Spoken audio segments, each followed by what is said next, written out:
आपकी अनुमति है?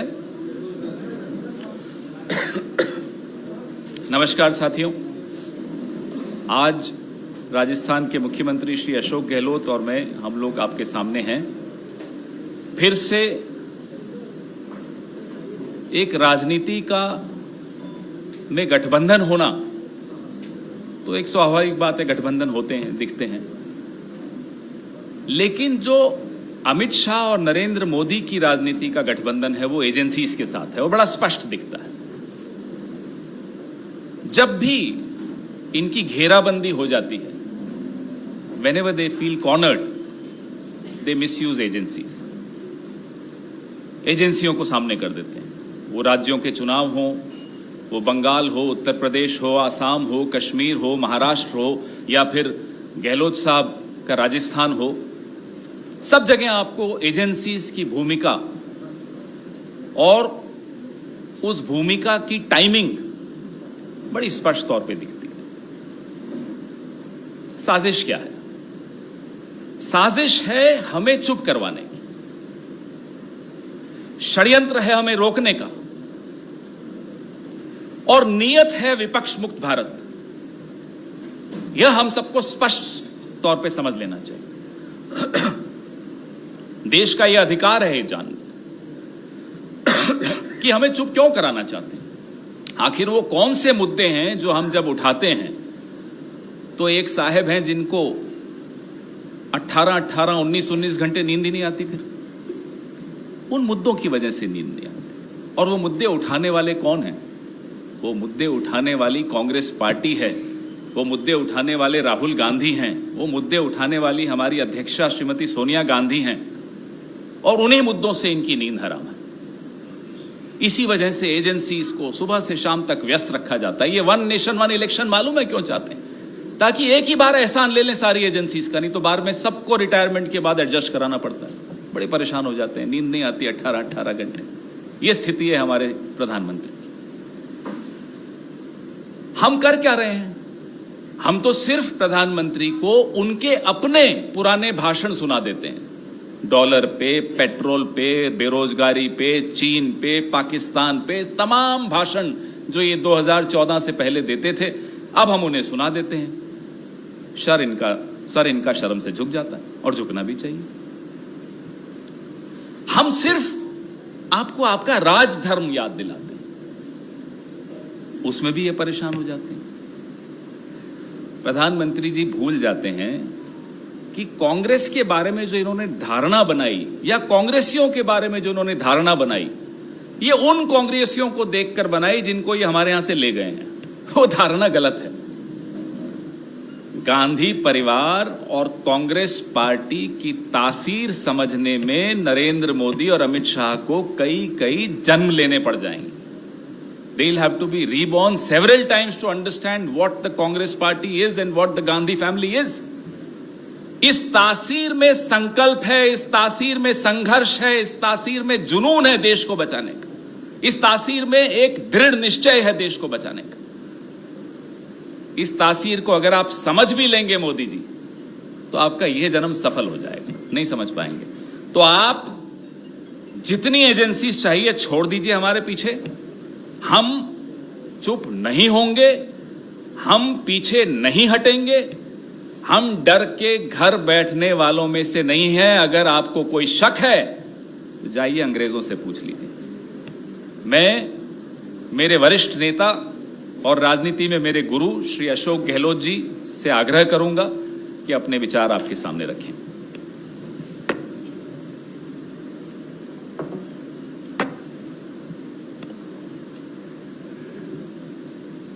पवन खेड़ा जी और तमाम मेरे मित्रों, जैसा आप सबको मालूम है कि आज ईडी ने पिछली बार राहुल गांधी जी को बुलाया था और 5 दिन तक 50 घंटे से अधिक समय तक उनको पूछताछ करी। पूरा देश देख रहा था। और आज सोनिया गांधी जी को बुलाया है, जिसके बारे में पूरा मुल्क जानता है कि वो एक ऐसी नेता है जिसने पूरे देश का दिल जीता है। जिस रूप में उन्होंने यूपीए का गठन किया, फील गुड और इंडिया साइनिंग के नारों को हराया जो कि आर्टिफिशियल थे, जिसने डॉक्टर मनमोहन सिंह जी को प्रधानमंत्री बनाया। प्रधानमंत्री पद कोई छोड़ सकता है क्या? और जिनके जिंदगी में एक तरफ तो भारतीय संस्कार संस्कृति उन्होंने आत्मसात की, क्या क्या बातें उनके बारे में नहीं कही जा रही थी जब राजीव जी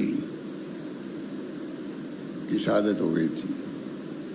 और जिस महिला नेता के रूप में उन्होंने देखा है, एक पारिवारिक महिला के रूप में भी, कि उनके हाथों में इंदिरा गांधी जी की शहादत हुई, जो एक महान नेता थी देश की। बांग्लादेश जिस रूप में बना उस जमाने के अंदर,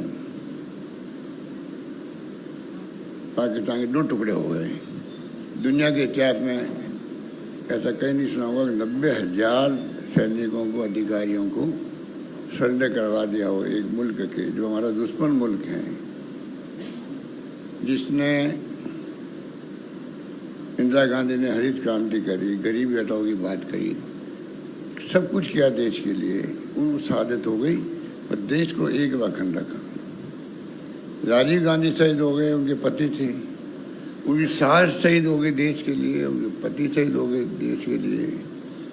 इस सरकार को इतनी भी शर्म नहीं आती है कि आप किस महिला को किस रूप में आप व्यवहार कर रहे हैं। ईडी वाले उनके घर जाके बयान ले सकते थे, कई बार लेते हैं, ईडी वाले घर जाते हैं बयान देते हैं, कोई नई बात नहीं है। मोतीलाल बोरा जी के बयान लेते घर जा करके। पर जिस रूप में उनका रवैया जो है वो बहुत निम्न स्तर का है, कहना चाहिए कि निम्न स्तर का है।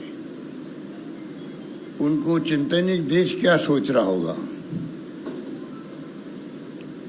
कांग्रेस शासन में हमेशा हर फैसला ऐसा होता था कि मीडिया में कोई इश्यू बन गया तो दुनिया देश क्या सोचेगा, और मुख्यमंत्री को इस्तीफे, रेल मंत्री का इस्तीफा, लॉ मिनिस्टर इस्तीफे हो जाते थे। इनके डिक्शनरी में बातें तो है ही नहीं। इसलिए आज सोनिया गांधी जी को जिस रूप में बुलाया गया वो बेहतर तरीके से हो सकता है। हम जानते हैं, मानते हैं कानून सबके लिए समान होता है, पर इनके शासन में कानून सबके लिए समान नहीं है। इनके लिए जो एनडीए में आता है, घुस जाता है, बीजेपी ज्वाइन कर लेता है, उसके लिए कानून बदल भी जाता है। जैसे शिवसेना के कई लोगों के बुला के बयान लिए गए, और जब वो इनको ज्वाइन कर गए पार्लियामेंट के मेंबर, तो वो तमाम बातें समाप्त हो गई उनके लिए। इनका जो दो कानून बना रखे हैं देश के लिए, विपक्ष के लिए अलग है और इनके खुद के लिए अलग है। इस प्रकार आज ये मुल्क चल रहा है, और ऐसा केस हाथ में लिया गया है जो जिसका हक है ही नहीं। ईडी को मनी लॉन्ड्रिंग कहाँ हुई है? ईडी को चाहिए एक प्रेस कॉन्फ्रेंस करे, देश को बताए हम राहुल गांधी को, सोनिया गांधी जी को क्यों बुला रहे हैं, इनके ऊपर अमुक अमुक आरोप इस प्रकार के जो कि ईडी में आते हैं। आज ईडी को जिस रूप में मिसयूज कर रहे हैं सरकारों बदलने के लिए, ये खतरनाक ट्रेंड है।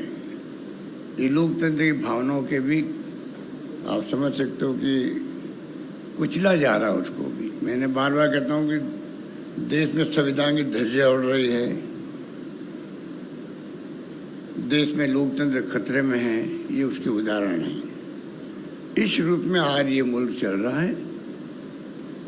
लोग, पूरे देश के लोग डरे हुए हैं, सहमे हुए हैं और घुटन महसूस कर रहे हैं। देश के अंदर घुटन महसूस कर रहे हैं। ये समझ नहीं पा रहे हैं, इनको नहीं एहसास है कि कभी जनता का मूड बदल भी सकता है। अभी आपने हिंदुत्व के नाम पे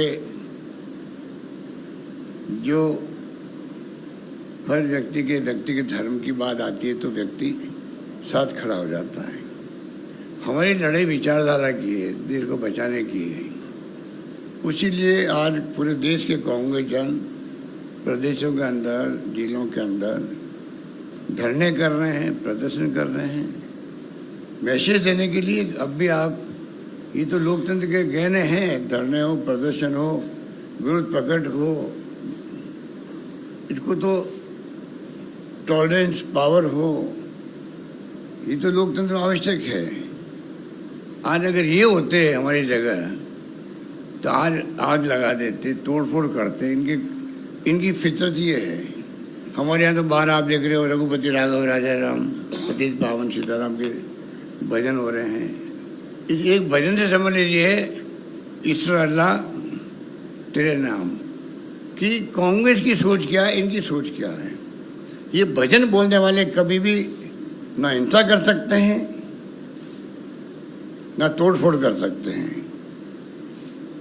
और पुलिस बाहर छावनी बना रखा है AICC दफ्तर के चारों ओर। क्या जरूरत है? ये हमारा खुद का हेडक्वार्टर है, उसके अंदर आप आने की परमिशन नहीं दे रहे हो। ऐसा तो पहली बार इतिहास में हुआ है। पर सरकार राज्य की है, दूसरी पार्टियों की, वो इनके ऑफिसर के अंदर जाने की परमिशन देगी नहीं। अच्छी बात है क्या? ये परंपराएं ठीक नहीं हो रही है। इसलिए मैं कहना चाहूँगा जो बेरोजगारी है, महंगाई है, आर्थिक स्थिति डावाडोल है, 80 रुपये क्रॉस कर गया है डॉलर, ये चिंता के वजह होना चाहिए। जो चुनौतियाँ देश के सामने हैं, डोकलाम की है या और कोई है, पूरे विपक्ष को बुला के बातचीत करनी चाहिए। कोई दुश्मन तो होते नहीं राजनीति के अंदर, ना होना चाहिए। पर ये दुश्मन मानते हैं हम लोगों को, विपक्ष को दुश्मन मानते हैं। अभी भी आप हैदराबाद में भी मोदी जी ने कहा रीजनल पार्टियों के बारे में भी, और सबको ये जो है वंशवाद चल रहा है।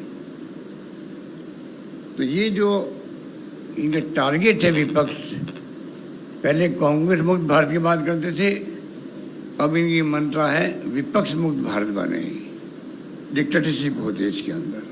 उस दिशा में देश जा रहा है। हर देशवासी को चिंता होनी चाहिए। और मैं समझता हूँ कि इनके रवैये जब से आए हैं तब से देख रहे, गोवा, मणिपुर, कर्नाटका, मध्य प्रदेश और महाराष्ट्र,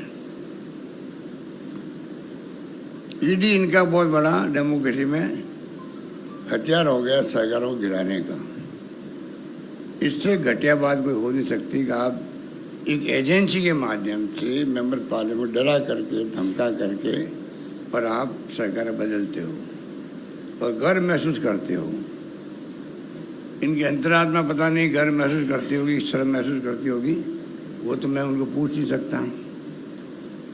पर हालात देश में यही है जिसमें सब लोगों को लगता है ये हो क्या रहा देश के अंदर। इन स्थितियों में हम लोग चल रहे हैं।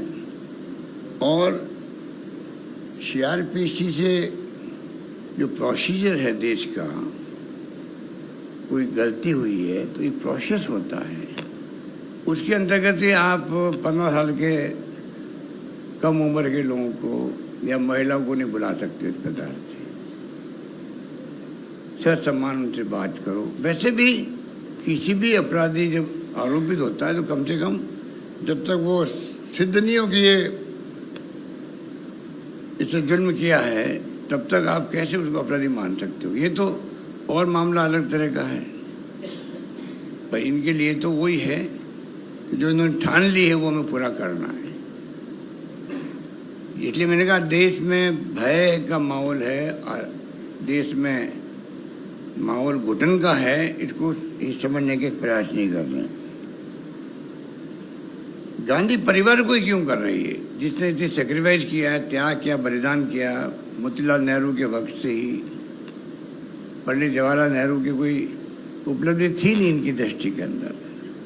आज 75 वर्ष मना रहे हैं अमृत महोत्सव। नाम तो एक से एक बढ़ करके देने के लिए इनकी जो फितरत है आरएसएस बीजेपी, उसका तो कोई मुकाबला नहीं है। पर जिस प्रकार से ये अमृत महोत्सव मना रहे हैं, मैं कहना चाहूँगा इनसे कि आप हर घर तिरंगा लगाने की बात करते हो, उसके पहले कम से कम आप देश की जो उपलब्धि है 75 वर्ष की है कि देश 47 में क्या था, आज क्या, वो तो बताओ देशवासियों को, वो गर्व महसूस करे। और 13, 14, 15 को जो प्रोग्राम दिया गया है इनका हर घर तिरंगा, उसमें वो आगे आ सके, ये तो करो कम से कम। पर आपको तो खाली परसेप्शन पैदा करके राजनीतिक लाभ उठाना है, उसके अलावा आपका कोई। तो ये तमाम बातें जितनी करें उतनी कम आप लोगों से। आप तो खुद एक्सपर्ट हो क्या हो रहा देश के अंदर। हमें चिंता है कि जो प्रीमियर एजेंसीज है, ईडी, सीबीआई, इनकम टैक्स, उसकी क्रेडिबिलिटी कम कर रहे हैं दबाव दे करके, और इतना दबाव उनके ऊपर है तो आप देख रहे हो। दबाव में काम कर रहे हैं, प्राइवेटली वो खुद ही करें कि हम क्या कर सकते हैं, ऊपर से आदेश आता है। एक दिन पहले कल छापा डलाओ, जबकि पहले रेखी होती है, असेसमेंट होता है, उसके बाद में छापे पड़ते हैं। पर यहाँ तो और ही चल रहा है। ये मामले बड़े गंभीर हैं, इसलिए मैंने आपसे सोचा कि आपसे मैं भी रूबरू हूँ, इसी माने आपसे कुछ बातचीत भी होगी। और जो हालात सबके सामने मैंने बता दिया आपको। तो सोनिया गांधी जी को हर बुलाना, मैं इसकी निंदा करता हूँ। इनको चाहिए था कि उनके घर जा करके वो बयान लेते हैं उनके, लेना ही था। तो पहले तो कोई दम है नहीं इस केस के अंदर। नेशनल हेराल्ड जब से मैं राजनीति में आया हूँ तब से देख रहा हूँ, ऊपर जवाहरलाल नेहरू का जो कंपनियों के सिस्टम होते हैं उसके अंतर्गत वो उसको मजबूत करने के लिए एक नेशनल हेराल्ड भी हम हिंदुस्तान टाइम्स की तरह, टाइम्स ऑफ इंडिया की तरह क्यों नहीं आगे बढ़ने का प्रयास करें। हालांकि पॉलिटिकल पार्टी के अखबार उस लिमिट तक जाते नहीं हैं, हम जानते हैं। जैसे 5-6 दिन उनका है, ऑब्जर्वर है। कभी कांग्रेस ने कोशिश की क्या उसको नेश नाबूद करने का, उसको बंद करने का। पर ये चाहते हैं कि अखबार नया खड़ा क्यों हो। तो दो बातें हैं, एक तो ये अखबार क्यों ये मजबूत बने, शुरुआत में इसको क्रश कर दो। इसे तमाम इस केस को बना करके उलझाया जा रहा है। नंबर 2, उदयपुर डिक्लेरेशन जो हुआ है, उदयपुर डिक्लेरेशन जिसमें पदयात्रा के प्रोग्राम भी थे, 2 अक्टूबर से भारत जोड़ो अभियान था। डिक्लेरेशन के अंदर जो भावना प्रकट हुई है देशवासियों के सामने कांग्रेस की, उससे मोदी जी अमित शाह जी चिंतित हो गए। उसी दिन से तय कर लिया और इमीडिएटली नोटिस दिए गए सोनिया जी को, राहुल जी को। और उसी ढंग से आप देख लो कि जो तमाशा हो रहा देश के अंदर, जिस रूप में बुलाया जा रहा है, जिसमें 5वें दिन तक, मेरे ख्याल से तो मेरी दृष्टि में कभी देखा नहीं 5 दिन तक किसी को बुला के ईडी वाले बयान ले रहे हो लगातार और घंटों। ऐसा एक भी केस ऐसा देश में नहीं होगा। जबकि बड़े बड़े केस देश के अंदर क्रिमिनल के होते हैं, मनी लॉन्ड्रिंग के होते हैं, पर उनके लिए कोई हद नहीं डालेंगे। और इनकी ईडी की हालत देखिए आप, करीब 1700 छापे डाले इन्होंने, 1700 छापे डाले और 1569 स्पेशल इन्वेस्टिगेशन इन्होंने किए हैं। 0.5% इनकी कन्विक्शन रेट है इनकी। ये इनकी स्थिति है। तंग करो, घंटों दिनों तक पूछताछ करते रहो, कई दिन तक डिमोलिश कर दो उस परिवार को भी, उसके मिलने वालों को भी, उस पार्टी को भी जिससे वो संबंधित रखता है या सिंपैथी रखता है, उसको बाद में भूल जाओ उसको। ये भी देखने में आ रहा है, जहाँ जहाँ छापे डालते हैं, जहाँ जहाँ कार्रवाई करते हैं, चुनाव खत्म हुआ नहीं, इनका मकसद पूरा होना चाहिए। अभी घबरा हुए उदयपुर डिक्लेरेशन लेकर के, मकसद पूरा होगा तो वो भूल जाएंगे कि कोई केस भी हमारे पास में है क्या। ये है इनकी स्थिति, बड़ी चिंताजनक स्थिति है। उसका हम कोई घबराने वाला नहीं है। सोनिया गांधी उस जब से देश में आई है इटली से खूब चलाया लोगों ने कि बाहर की इंदिरा गांधी, सोनिया गांधी इटली की है कि आपको एक व्यक्ति नहीं मिलता देश का जिसको आप कांग्रेस अध्यक्ष बना सको। ये जुमले सुनते थे हम बचपन के अंदर, बचपन के अंदर 20-30 साल पहले भी। पर उस महिला ने जिस प्रकार की संस्कृति संस्कार अपनाए देश के अंदर, हिंदुस्तान की एक महिला जो है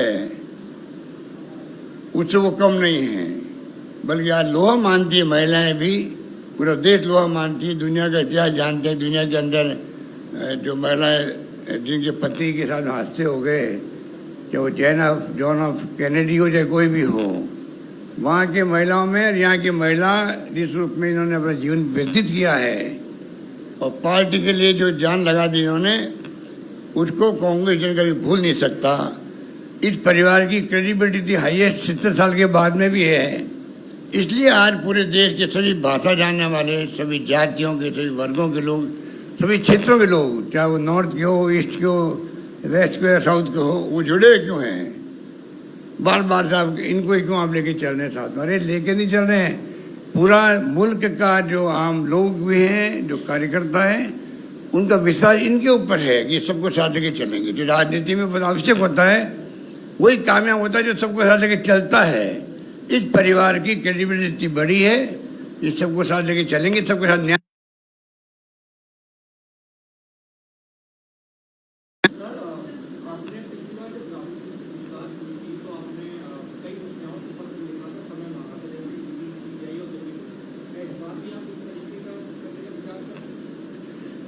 मैंने पत्र नहीं लिखा था, मैंने मेरे ऑफिस से इतला करवाई थी कि मैं सीबीआई के डायरेक्टर से, ईडी के डायरेक्टर से मिलना चाहता हूँ, इनकम टैक्स के सीबीडीटी के चेयरमैन से। तो उनको बताना चाहता हूँ कि आप लोगों के बारे में देश में क्या धारणा बन रही है।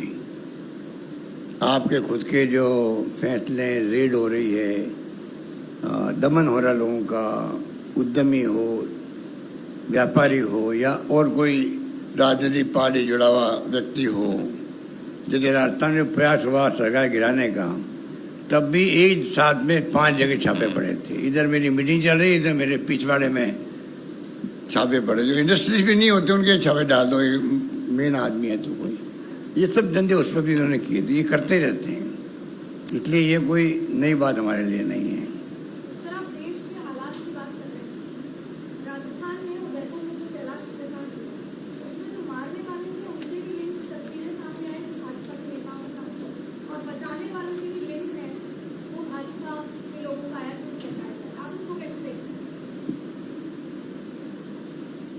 वो तो आप समझ जाइएगा, उसी रात जिस दिन केस हुआ था, अचानक ही एनआईए को केस सुपुर्द कर दिया गया। देश में इतनी घटनाएं हो रही है, उदयपुर की घटनाएं ऐसी क्या थी, इस हमें समझ के परे थी बात। रात को अचानक ही एनआईए इस केस को देखेगी।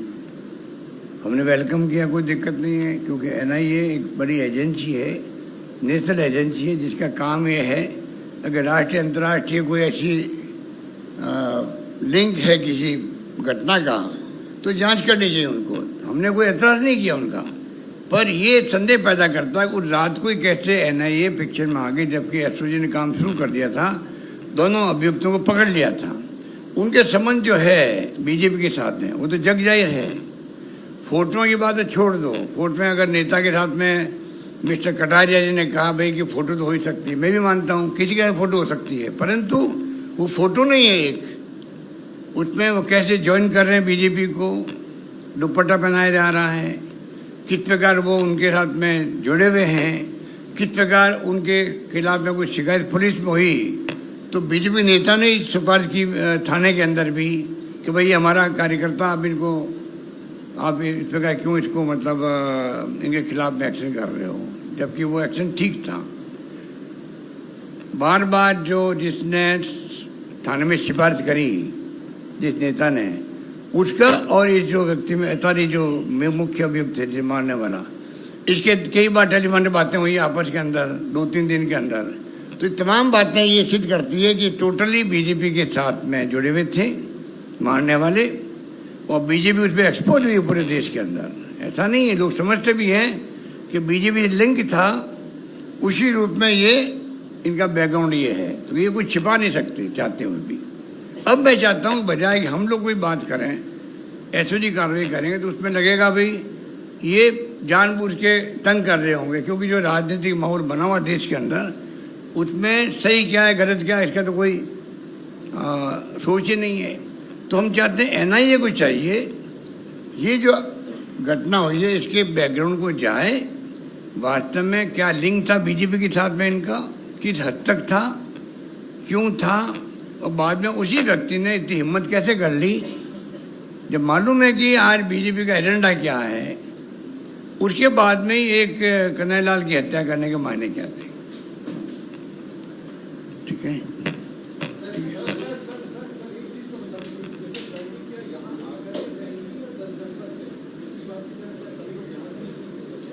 वो आप जरा उनसे पूछ लीजिए, उनसे पूछ लीजिए आपके, आपका मन यहाँ आगे जाने का है।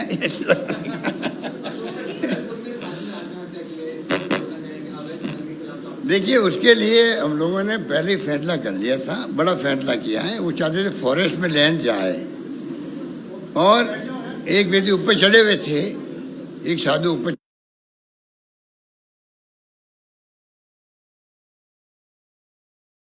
चढ़ गए थे, समझाइश हो रही थी भाई नीचे उतर जाओ, सरकार फैसला कर ली।